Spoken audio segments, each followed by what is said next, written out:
All right, good afternoon, everyone. Before we get started, just as a reminder, please make sure your phone or computer are muted.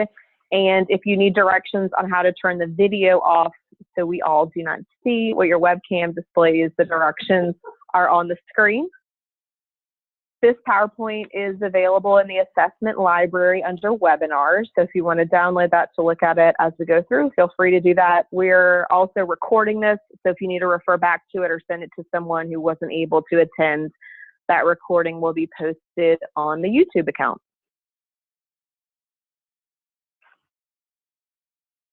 All right, so just like our typical structure, we're going to go through some month-by-month checklist items, accountability, assessment, administration, and any review our communication structures at the end.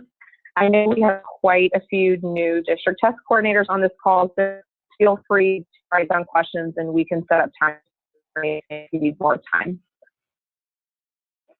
So our monthly checklist actually was just updated a few days ago to include some specific dates for ACT and WorkKeys. Our month-by-month checklist breaks down all the tasks for each month by assessment, so it's a good place to check to make sure you're on the right track throughout the year. In the September checklist, we went through a few of these items last month, but the most important things right now are you are wrapping up your kindergarten entry assessment and K-3 literacy assessment. Those the data is going into SIS this year, so that should be wrapping up soon. Also, you have either finished the diagnostic test or you are wrapping those up and looking at data in PLCs or at a district level with principals. Your devices should have Insight installed on them. They should be up to date. If you are creating more testing site managers, the TSM, that would need to be done now too. You'll also notice some of the dates that were added are items that you don't necessarily need to do, but they're things that you need to be aware of that other people in your district do that impact your work. So items that data managers have to submit, technology directors, SPED directors, all of those items are included in here so that you know what is being done by other departments that impacts your work. And then the October checklist is also included here just to look at the month ahead. We also included the data coordinator calls and the school system planning calls dates in here as well. Again, in October, probably the biggest thing is you're starting WorkKeys testing if you are participating in that, and then you're planning for your interim administration for LEAP 360.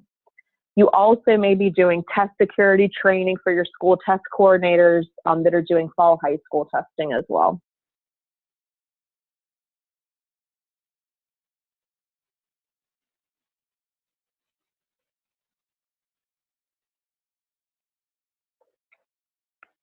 All right, we're going to jump into accountability.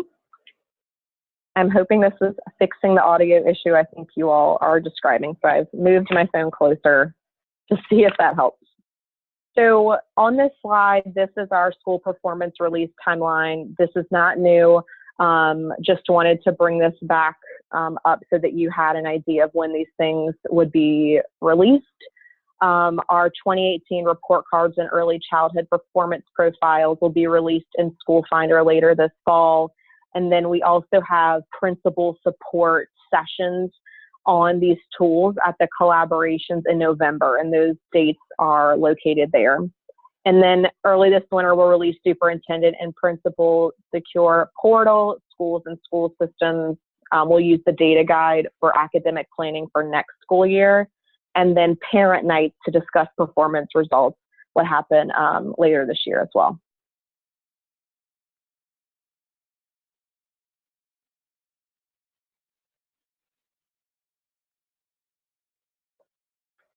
K-8 and high school progress index rosters were released last month as a downloadable Excel file in the data review online system. These files provide the number of points awarded to schools for all students who are eligible for inclusion in the progress index for last school year, 2017-2018.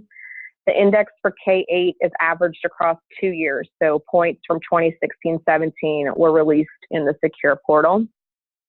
The index for high school will include only points from the current year. So beginning this school year, 2018-2019, the high school index will also include points from 2 years.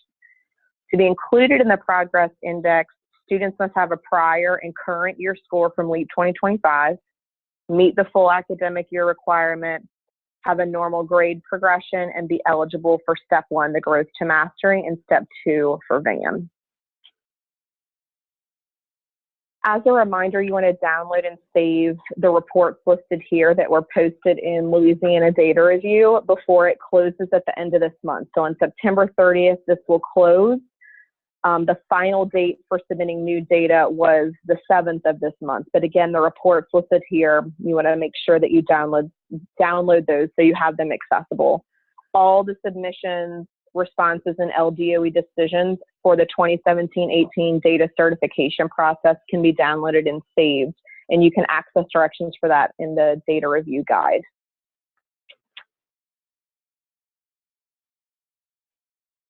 As a reminder, we have resources for teachers for school performance scores. So we have links here for you to access. These are not new, so just as a reminder, you can use these. Some of these were released at the Teacher Leader Summit, and we also release these in our Teacher Leader newsletter. These are some school system leaders, lead agency, and principal resources. Again, we'll have some sessions at the November collaboration specifically for principals for school performance scores. For new principals and superintendents that need access to the principal and superintendent secure reporting portal, a user request form is now on the data management FTP, and the file name is located here.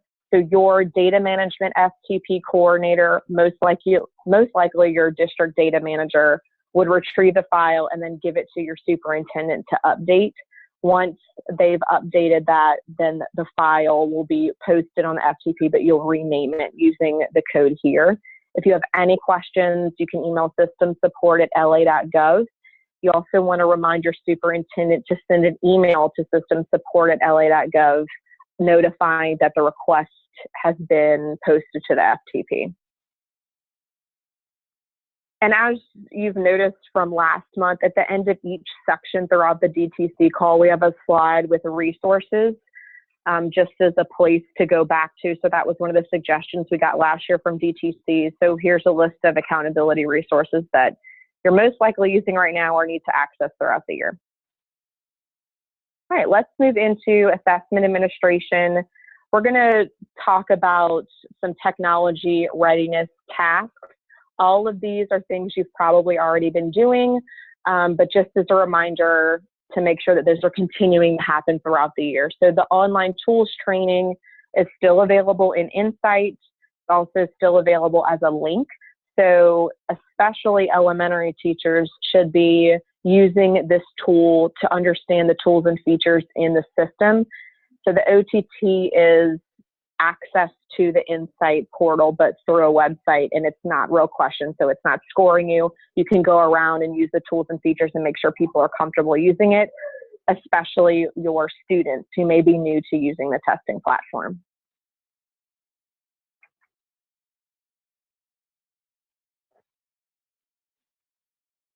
For this school year, you are still using your version 9.2 for the testing site manager. So this is typically handled by your district technology coordinator, but you should definitely be in the loop on how this works within your school system. If you want to pilot the new version of this, please email us so we can set up time to talk you through it. We had several districts that piloted it last year and gave some feedback, so we can make improvements for this year. This is definitely an easier way to monitor your devices in your school system. It also is in eDirect, so you can log in eDirect and then see what's going on in your district as far as devices go. It also helps simplify the process of testing if you have more than one program. So if you want more information about it, there's a link here. If you'd like to try it out this year, you can email assessment@la.gov. Also, as a reminder, a couple of checks to do to prepare for testing. So prior to testing in the Insight platform, schools and districts should make sure that the TSM is current. It's installed on the devices it needs to be. Insight, which is the testing platform, is installed on any device that students are going to use for testing, and that students or an adult complete that readiness check prior to login. So that's the check mark at the bottom left-hand corner of the screen that lets you know if the system's good to go. If you need more information about that, there's the technology user guide, and that's located in eDirect.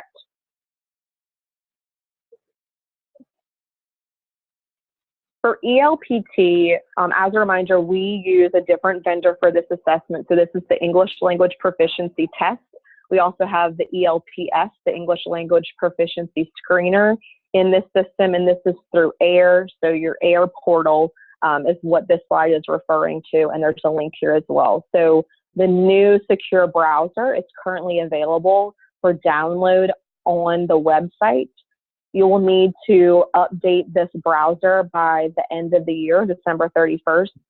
The browser that's used for the 2017-18 year will still work through December 31st, but that would be the deadline for when the update to that browser needs to happen.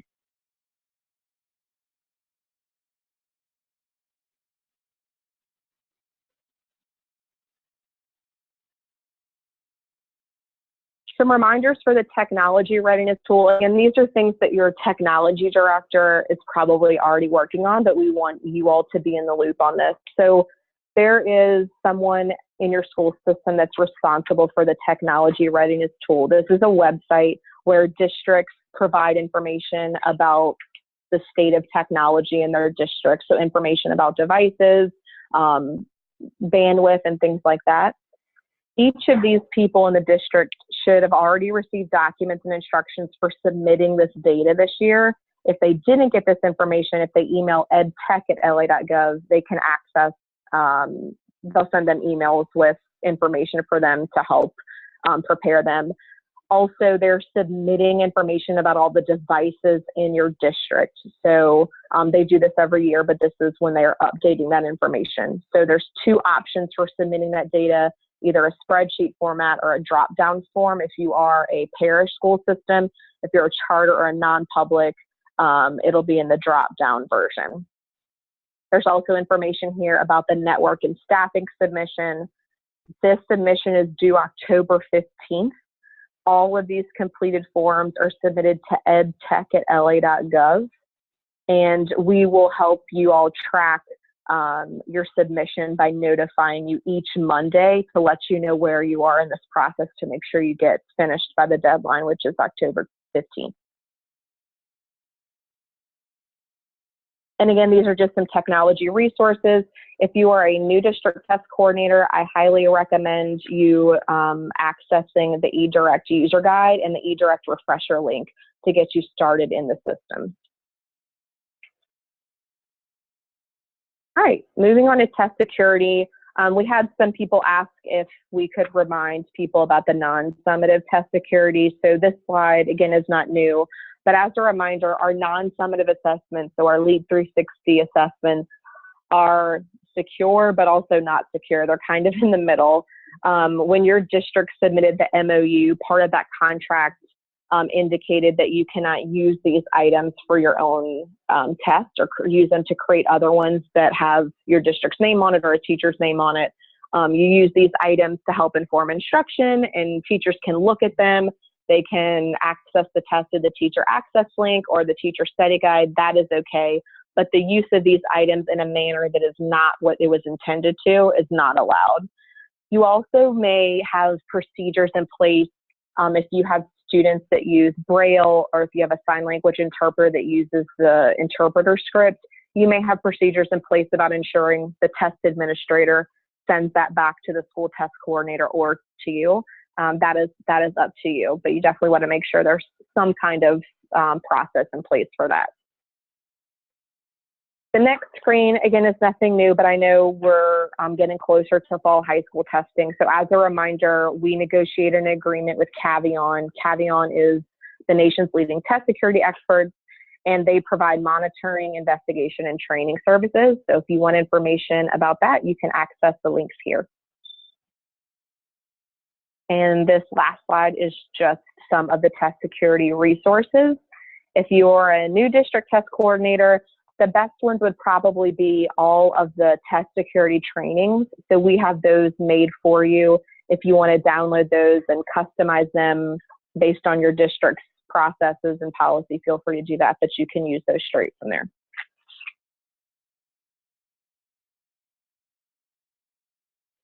All right, I'm going to stop for just a second. I think we have a couple questions.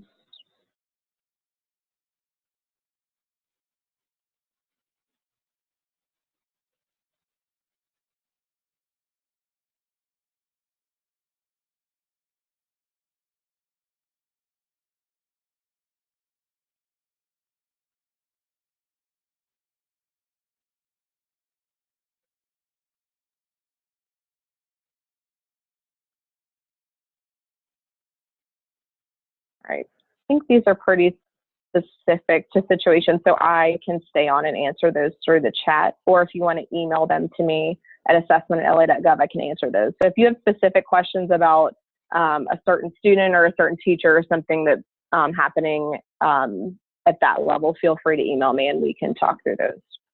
All right, so let's go into birth to pre-K assessment. So GOLD by Teaching Strategies is an observation-based child assessment used in classrooms birth through kindergarten.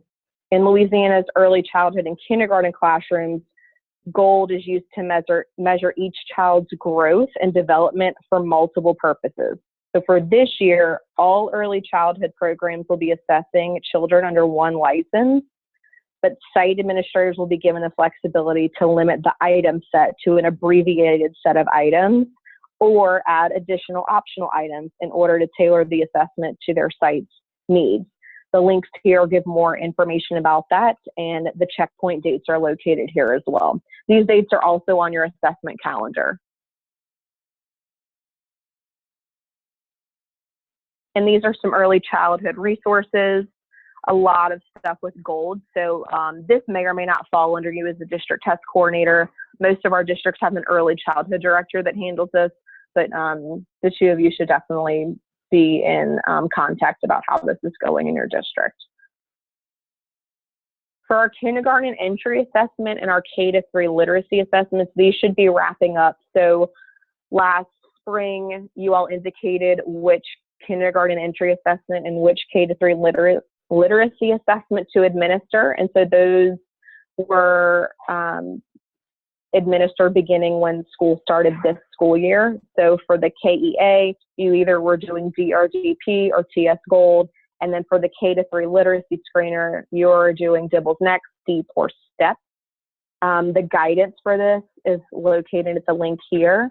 Also, just as a reminder, these two assessments are mandated by state law, and we provide a report to the legislature that gives the state of how our kindergartners are coming ready to us, and then also reading K-3. So this information is just given once at the beginning of the year in order to inform that report to the legislature. We do have some districts that do progress monitoring with these throughout the year, and that is totally fine and up to you all as a district.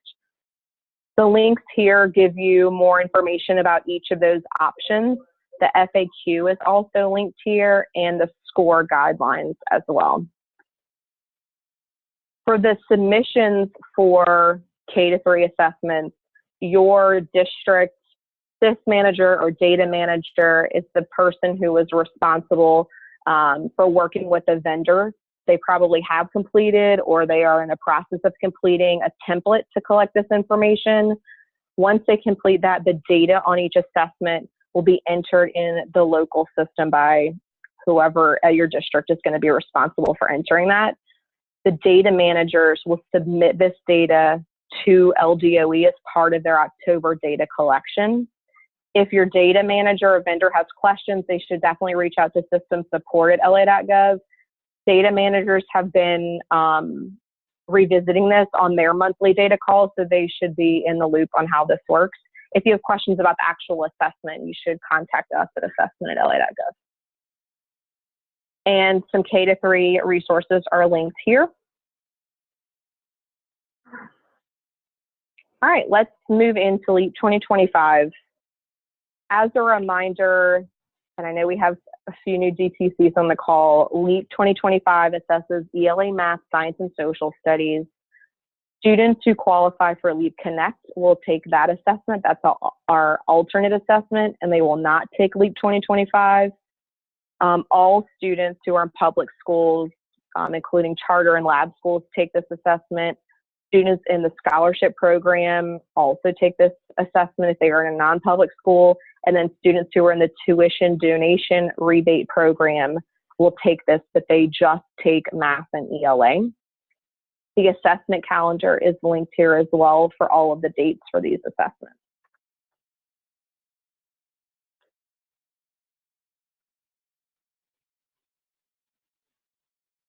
For high school, we have our updated frequently asked questions about high school assessments. This information is just a snapshot of the changes for this year. So again, students that entered high school in 2016-17 or before will take these assessments listed here. If they entered in 2017-18 or after, they'll take the assessments listed here. The difference is with the Englishes. So if they entered school in 2016-17 or before, they are taking English 2 or English 3 to graduate. Anyone who entered high school after that is taking English 1 or English 2. And then we also have information on here about the biologies. So this year, just like last year for U.S. history, we have 2 biology tests. The old 4-level EOC tests for biology, and then the new LEAP 2025 for biology. The 4-level biology is given to the same students that took the 4-level U.S. history last year. So these are graduating seniors because they need their scores back in time, or kids that are retesting, but they are not in the class. So they passed the class but didn't pass the test. They need to retest, give them the 4-level biology. Everyone else takes LEAP 2025 biology. So if they're in the class, they're taking the LEAP 2025, and then the pass levels are listed here as well. So the old EOC, to pass, you would get a fair. For LEAP 2025, the new 5-level ones, that would be approaching basic. All right, these next few slides are not new, with the exception of this screenshot on the right. So in a couple of weeks in eDirect, the enrollment window will open for you as the DTC to enter enrollments for paper and online for your grades 3 and 4, and to verify numbers for accommodated materials in the system. So the steps here, I'm sorry, it says 1, 2, 3, 1, 1. I don't know how that happened. The steps are listed here. It's very similar to last year. So for your grades 3 and 4, you will go in for each school and put paper online for each grade. So there'll be a 3rd grade line and a 4th grade line for every school. You probably have already started this process. You may want schools to decide this. You may want to decide this at the district level. It's totally up to you, but they do have the option. One thing people asked for last year was a cheat sheet that they could give school test coordinators to fill out in order to send to them. And so that will be added in eDirect. There's a screenshot here. So if you want to send this form to your school test coordinators to fill out paper, online, and to verify numbers, you can use that here. Again, the steps are on the following slides to indicate online or paper. One thing that's new this year that we've talked about for the past few months is you all asked for a way to verify enrollment and accommodated material numbers. And so that will be part of this process this year. The eDirect user guide will have these directions in it as well. So it's updated to have the step-by-step directions on how to do this. But the biggest ask we had last year from you all was you wanted to verify the accommodated materials so that you didn't have to order as many come testing time. So the enrollments that are populated for you in eDirect will be what we currently have in the system. If you need to make changes, this is the time to help do that. Please make sure that you are thinking about all accommodations. So with your school test coordinators, you're thinking about kids that need tests read aloud. For your 3rd and 4th grade paper, you want to make sure that those kids have the correct booklet, so they need an accommodated booklet. You want to check English learner accommodation plans, students that have a personal needs profile. So this is your time to really ensure that those numbers that we're pulling from the system are correct, so that come springtime, you'll have better counts in your boxes if you're doing paper-based tests. You can also print a summary of the information that you enter into the system. So there's just a print button at the bottom where you'll be able to do that. You can also export it to Excel. You'll see the status column say completed when you have finished. If it doesn't say completed, you might be missing one more school, so you want to make sure you go in there and make sure all of that's selected. All right, so for our LEAP 2025 practice test, as a reminder, we have practice test guidance documents in our practice test library. I know a lot of you are planning how you're going to implement this in your district this year. I will say we saw a huge change in how people used these tests last year because of LEAP 360. The amount of districts that use this as an actual run-through significantly decreased. We saw the practice test used more for an instructional tool throughout the whole year. And that is perfectly fine as well. The guidance documents in the library and the link here, the practice test quick start guide, will give you more information about how to roll it out. We have a teacher access link that's available for teachers to see the practice test items. This is the same link all year for all of our teacher access tests. The usernames and passwords are in the quick start guide. For student access, high school practice tests are still available right now. Grades 3 to 8 will be released in January, similar to last year. Again, you want to make sure you're using the documents in the practice test library to guide your decisions about how you want to roll this out. And then new practice test guidance for science will be added as well. We are hosting practice test webinars for district administrators, and then another set of them for teachers. We did these webinars last year. The biggest difference will be the addition of the science practice test. So if you have a good idea of how to roll this out and what the practice tests do, you might want to send people who really need a refresher or who might be new to the role. So the DTCs, school test coordinators and supervisors will learn general information about the materials, test setup, administration, scoring, and reporting. And those dates are October 3rd, 16th, and January 9th. And then we're having a separate webinar that's for teachers and their supervisors. And this is really about specific information about best uses and the resources for teachers. And they're on the same dates as the district level one, just at different times. And the links and call-in information are located here.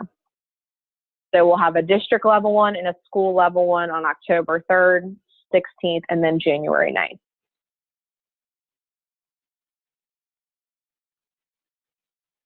All right, let's jump into ACT and WorkKeys. So there are a few slides in here that look familiar to you because they are the same. Here outlines the ACT testing dates. So as you're thinking about online or paper for grades 3 and 4, you might want to be thinking about online and paper for ACT. So you will make that decision as well. That is totally up to you if you want to do it as a whole district, if you want to do it by school, if you want principals to decide. This is totally up to how you all want to do this in your district. So be thinking about that. So those online testing dates are listed here. If you're doing paper, it's just on that one day, and that date is listed here as well. The MOU and accompanying documents are in the assessment library. These are the same materials you used last year and in years past, but those will need to be completed and submitted by September 30th.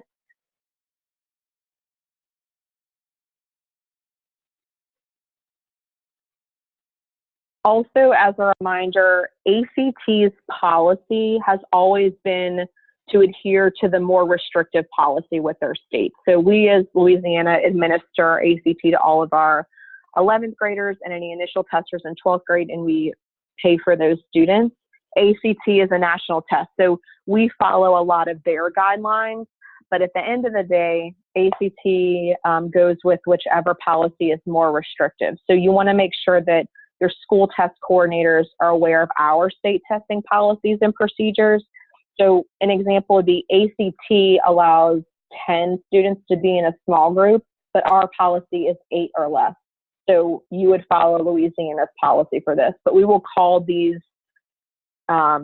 differences out throughout the year so that you're prepared. But that's just one thing to think about, making sure your school test coordinators not only know ACT's manual and policies, but they know Louisiana's as well.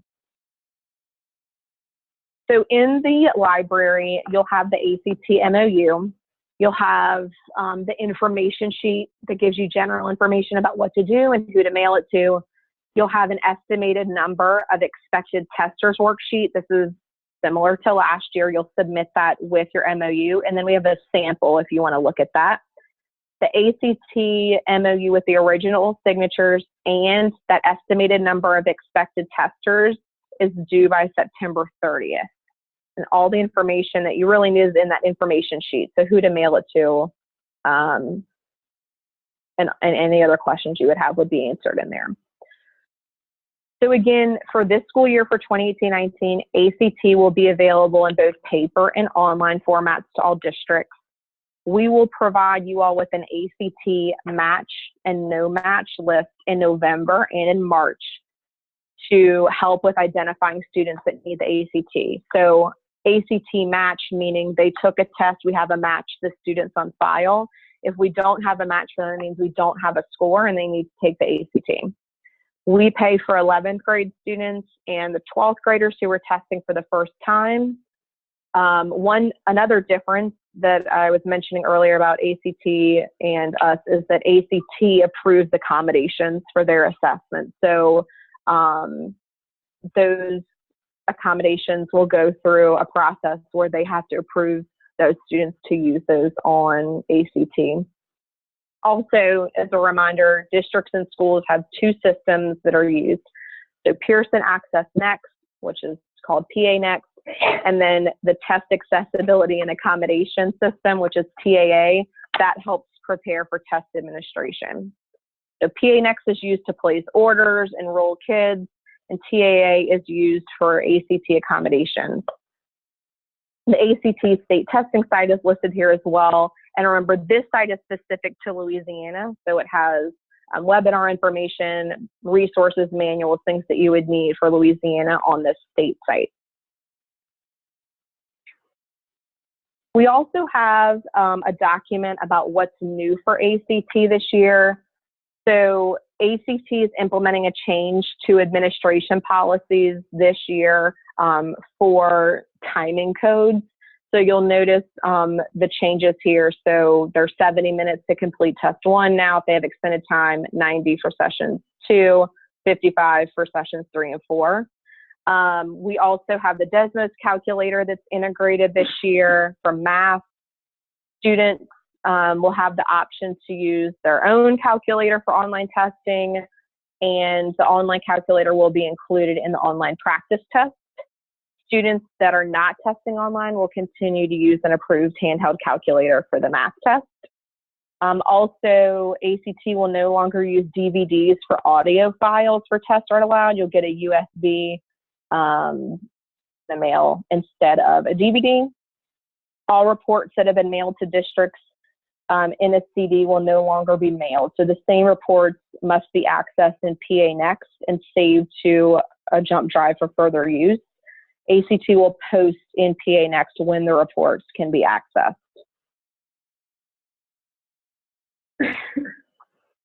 And again, some of these are reminders as changes. So WorkKeys 1.0 doesn't exist anymore. UEB Braille without Nemeth is now available for math. As I mentioned earlier, the USB drives will replace the DVDs. For districts and schools testing on realms owned by the district, which are called non-LDOE realms, ACT will share those results directly with us if the addendum has been signed. Beginning this year, testing within the official state window will be monitored and strictly enforced Results from tests taken outside of the window will not be used in accountability. Also, as a reminder, students have a 30-day wait period before retesting on WorkKeys, and remediation should be done in those 30 days. Results from any test taken in violation of policy will not be used in accountability, and there are links here for weekly webinars that ACT is doing. They're doing a lot more this year to really help support people learning about accommodations or group and batch loading training, things like that. So we will also put these in our weekly newsletters for you as well. Also, as a reminder, Bulletin 118 was updated in February, and so there are some new WorkKeys policies that are in effect for this school year. So again, that 30-day wait period for remediation, districts will provide results for all the WorkKeys tests taken by all the kids each year. And so because of this, we now have this ACT addendum, so that if you sign this, ACT will just send everything straight to us and you don't have much work on your end.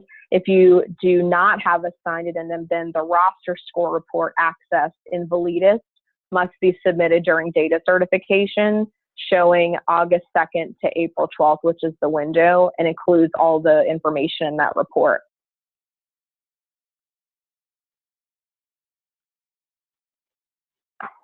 For WorkKeys, please make sure that current documentation is available to support the use of accommodations given during the accommodated testing window. Extended time is an accommodation, and students receiving extended time must have a current plan in order to receive these accommodations, just like any test. If your district has not signed the ACT addendum, it can still be submitted during the WorkKeys state testing window. So for this year, if the addendum is not submitted by April 12th, then ACT will not send us the data, and you'll need to do that on your end. ACT is offering weekly training now, as I mentioned before. The weekly dates and times will vary, but again, you can register with the links here, and we'll update you in the weekly newsletters with upcoming webinars. On the ACT state testing site for Louisiana, the fall WorkKeys schedule of events is available, so you can check those out.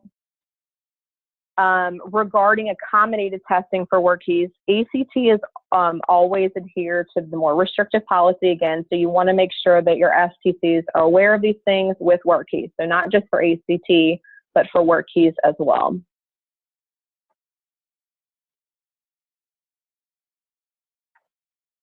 As I mentioned earlier, you want to be thinking about if you would like your schools to use ACT online or on paper. So there's nothing to do right now for this, but you definitely want to be thinking about how am I going to facilitate this process in my district, or is it going to be a district decision?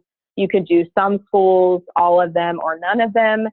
I would definitely reach out to your technology coordinator and show them this technical requirements document to make sure that they have everything in place to do this online before you make a decision.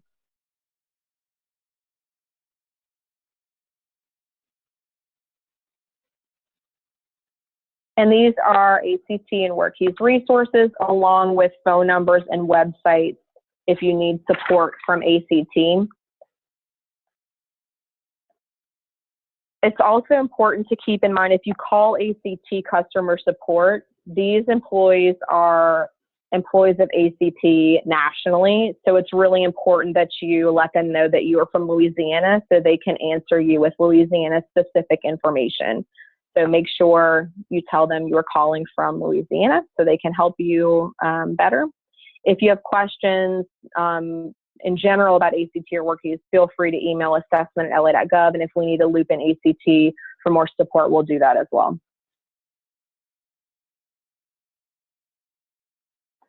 All right, let's talk about AP and CLEP. So for those of you that are new DTCs, this may or may not fall under you. This may fall under a high school director or something like that. But just so you know, AP coordinators across the state have the ability to order used student level free response booklets. So that information is here. Data related to AP student exam performance, is located at the link here. If you need help with your account, you can call the number located on the screen, and that'll go straight to the AP program. And then there will be a webinar on October 17th that you can start registering for, and it's about the new AP program resources and support. It's a free webinar, so if you'd like to register for that, you can check out the link here.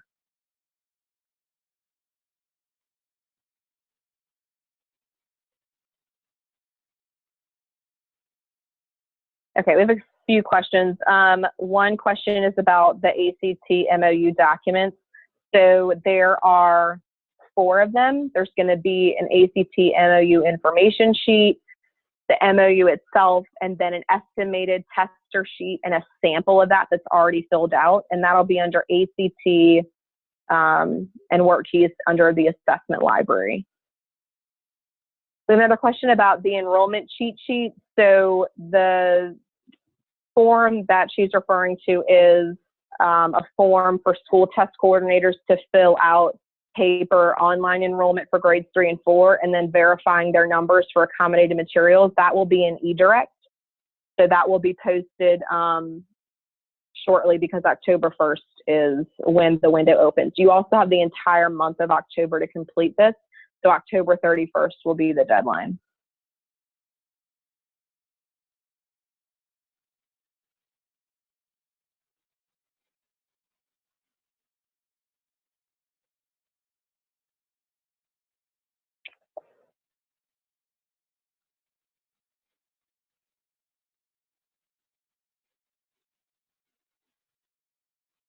Okay, I just got an update. They are posting the updated versions of the MOU today. So if you are looking at the assessment library and it says 2017-18, that is why. So you can check those out later today.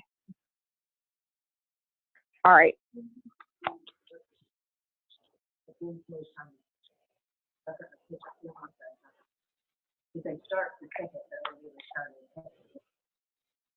I can ask that. So we have a live question here, by the way. We are live from Ruston at the collaboration.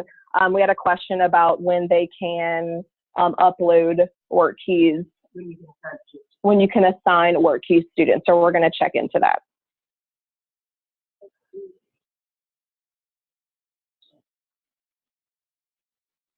All right, so let's jump into Leap Connect in Law 1. So just for background, Leap Connect is new, began last year for ELA and Math.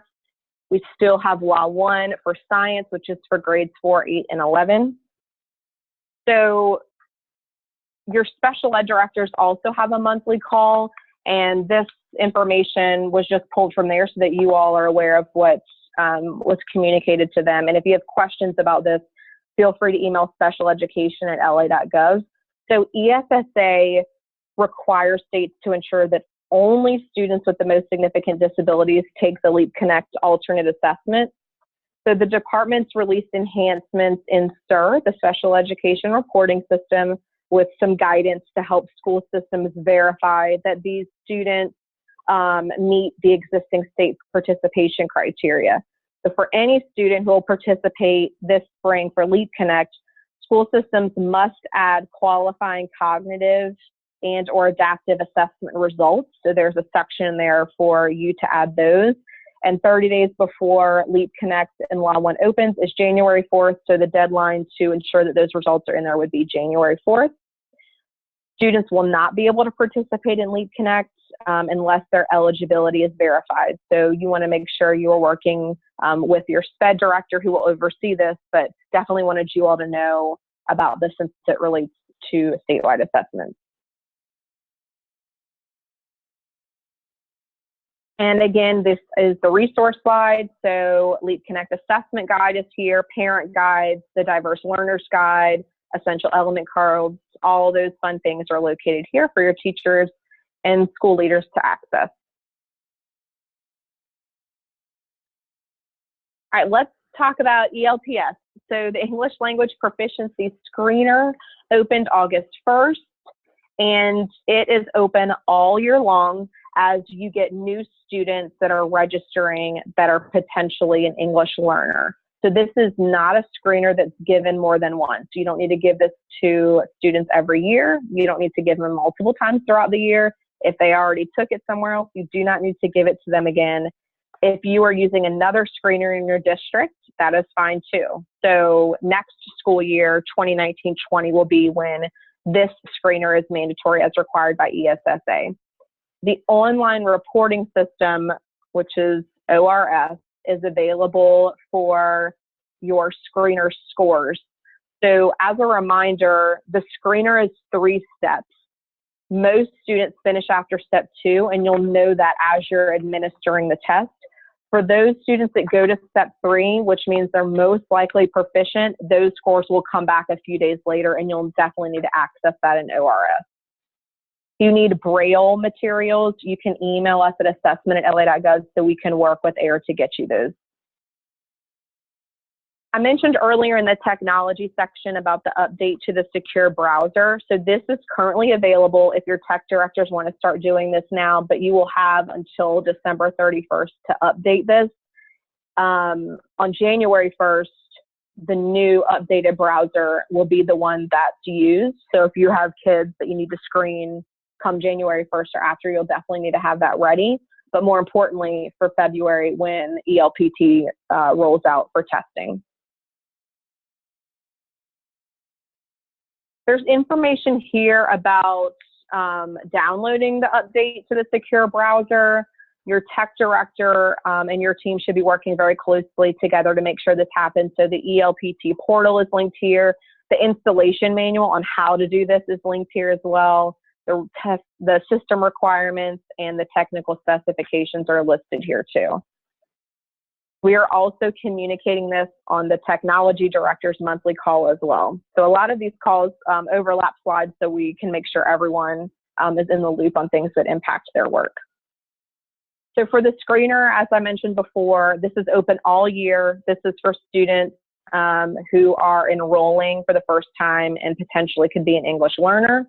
If they do not score proficient on the screener, then they will be an English learner and be able to receive English language services, accommodations on the checklist. This is designed to assess English proficiency in listening, speaking, reading, and writing. So the score report will also give you a good idea of where the student is as well. So this year is a transitional year. Next school year, August 1st, will roll to this being the new assessment that will be standardized across the state. So only ELPS will be used next year, and it will be free for districts. The information about how to set up the screener is located here. Again, these slides are not new, but I wanted to make sure you had them in this deck as well. We've also had screener sessions at the summit and at the September collaborations that went over this as well. We have a recording of this in the library. So I just want to bring these slides back up so that you remember how to set this up. The biggest thing to know is that the process for ELPT is used for this screener too. So it's the same type of setup. The students can use the same computers that the platform's installed on, the same headsets. The biggest difference is just the length and how quickly you get results, because you need to determine if that student's an English learner or not. The ELPS tab in the portal will link all of your screener documents. So manuals, guides for things, all of that will be under ELPS. So that's that first box on the left. And this is in the portal. Also, as a reminder for the different systems within AIR, we have TIE, that's where all the student information is. That's where you manage accounts. Then we have the test delivery system, which is where your test administrator will administer the test, and it's also used by kids to take the test. And then the online reporting system has your scores and the data entry interface. Again, all these are linked from the portal, so these are just different sections of it. The data entry interface is used by the test administrators to answer responses for students using accommodated forms. And these are links to those user guides and the test administration manual for the screener. Also, the scoring document for step 2 of the screener is linked here. and a few other manuals to help you and your school test coordinators. If a newly registering student has documentation of being in an EL program from another state, the student should still be screened with ELPS. If the student's transferring from another district in Louisiana and they've already taken it, then the DTC can access those scores in the online reporting system under current student scores once they add the student into TIDE. So if they're coming from out of state or out of country, they have, even if they've taken another screener, they do have to take a screener in Louisiana. When screening a student, one of these situations will apply. So if the student doesn't demonstrate enough English knowledge during the first step, then the TA will submit the screener saying they are a non-participant. So that first step is almost like an online tools training. It's just to give them practicing in the system. So if the student is a non-participant, you will stop, don't go on, and they will be classified as an English learner. If the screener asks the student to submit after step 2, then they'll be classified as an English learner. You'll get those score reports in the online reporting system within a few hours that will indicate that the student did not score proficient. If the student goes to step 3, the last step, they are most likely proficient. It's a small group of kids that will go to step 3. Those reports will take up to 7 days. So the majority of your student data you'll either know immediately because they are not going to step 2, or if they do go to step 2, you'll get those scores in a few hours. This is information about the online reporting system. Again, this is located in the portal. There's a tab just for this. You click the online reporting system. There's also a manual to give you steps on how to navigate it if you need support. The next few slides also describe how to access student results. So how do we retrieve student results? How do we get score reports? Detailed information is located on these slides. Again, all of these steps are in the online reporting system manual.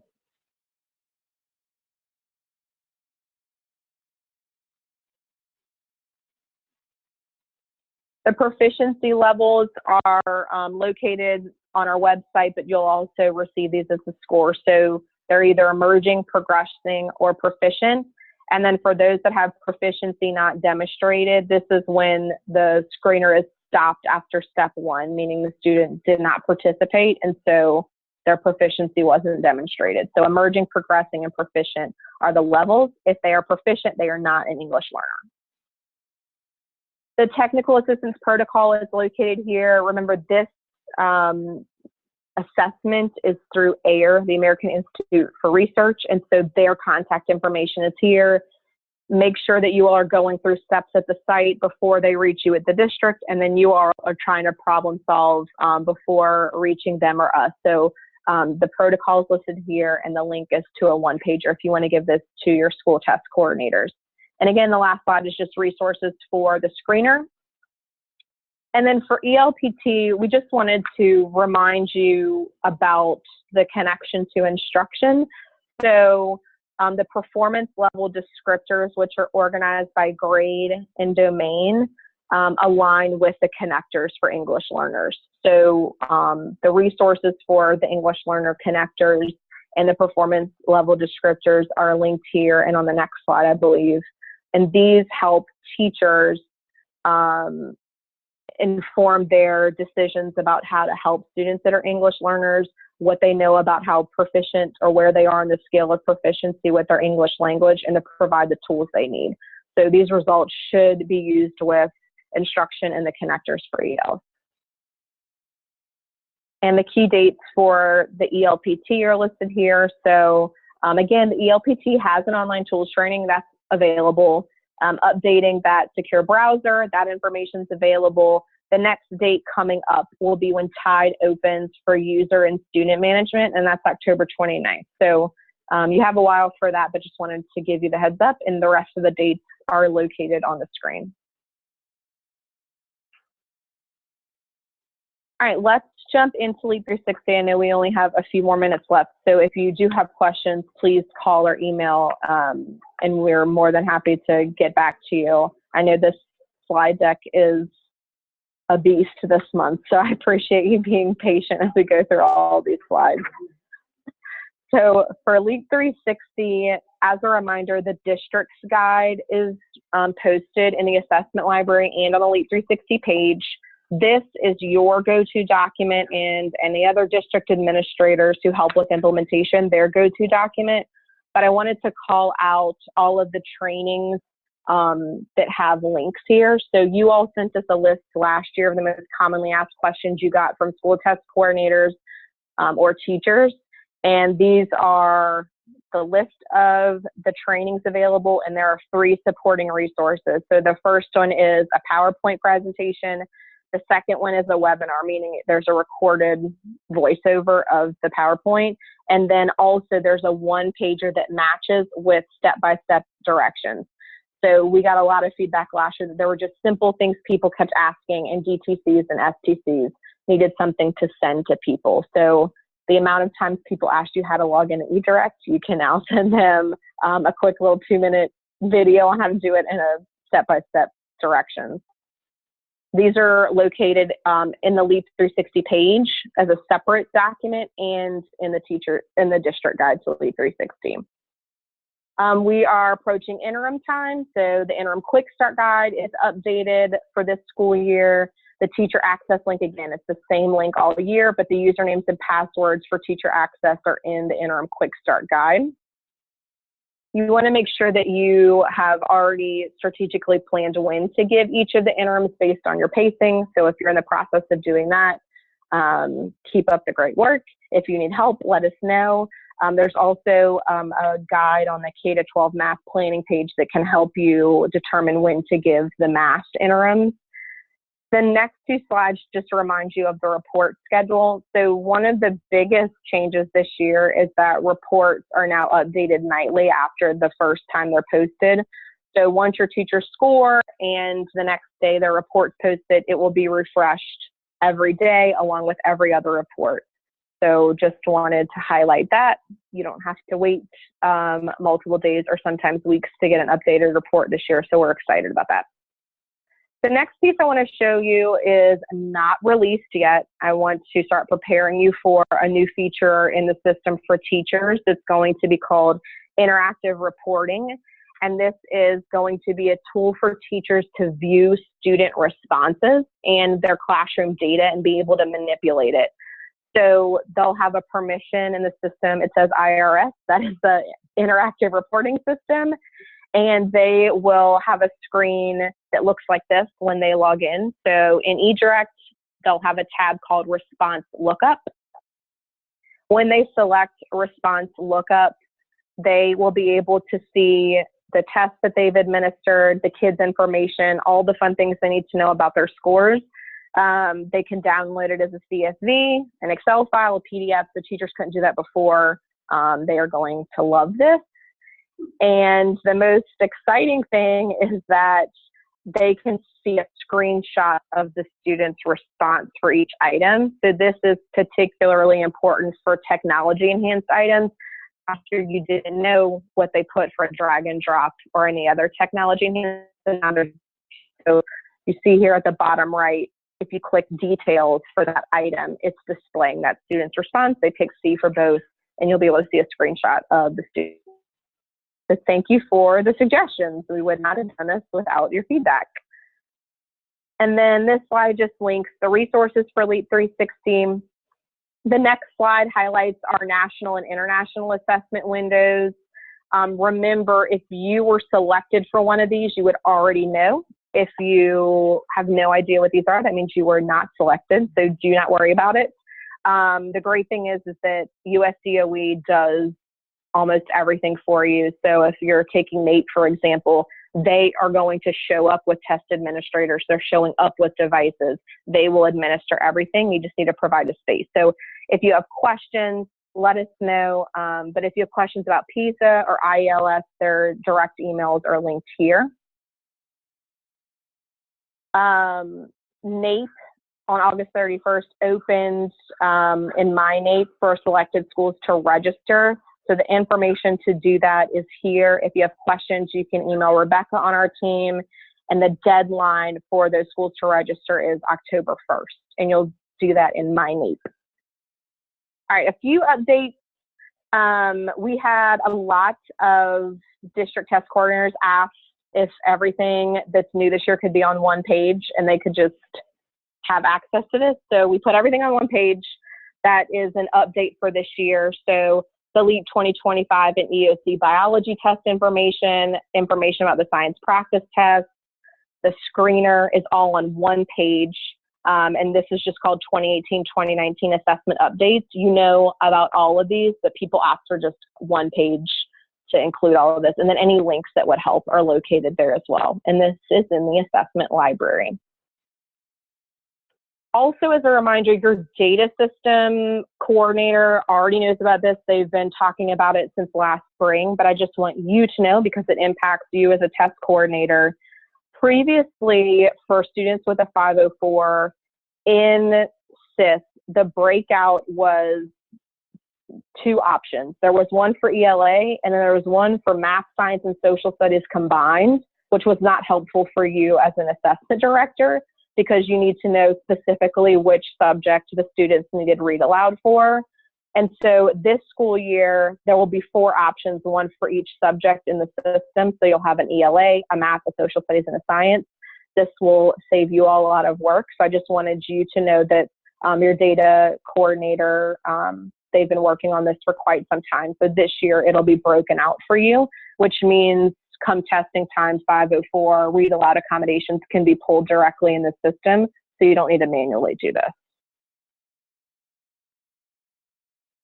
As I mentioned earlier, in the Leap Connect section, starting August 2nd, SIR had the evaluations results feature added. So this is just another reminder about how those data points must be included in the IEP. They must meet the eligibility requirements to take the Leap Connect. So the cognitive and adaptive assessment data needs to be on the IEP before January 4th.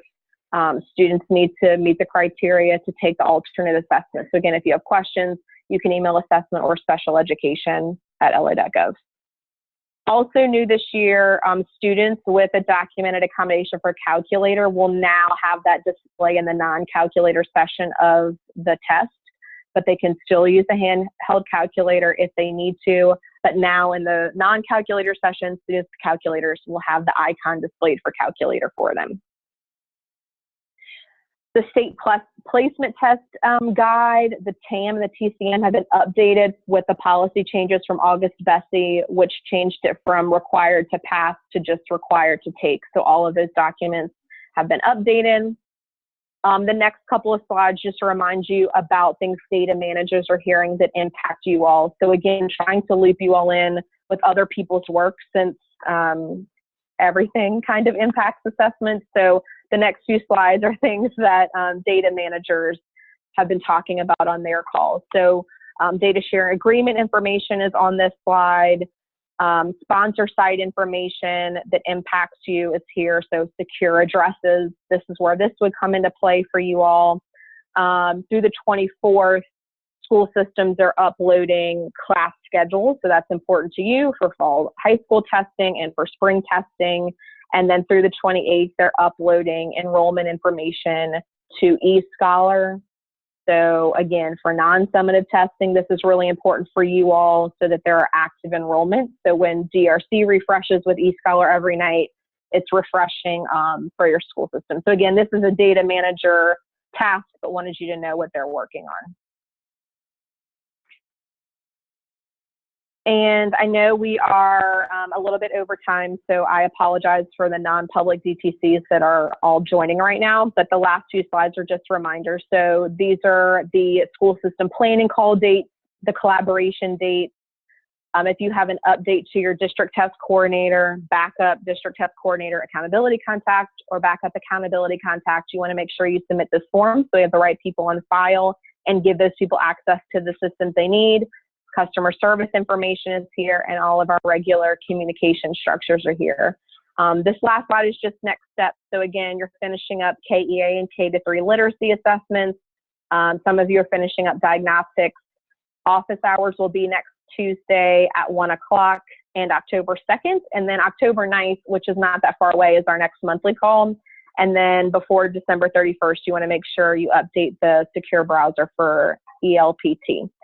If you have questions, which I know there's a few I didn't get to, please email me at assessment@la.gov or email m.cooper@la.gov, and I'd be happy to answer. This is being recorded, so if you need to send this out to other people, you can do that. If you are joining as a non-public district test coordinator, hang on just a second so I can pull up the PowerPoint, and we'll get started in just a minute.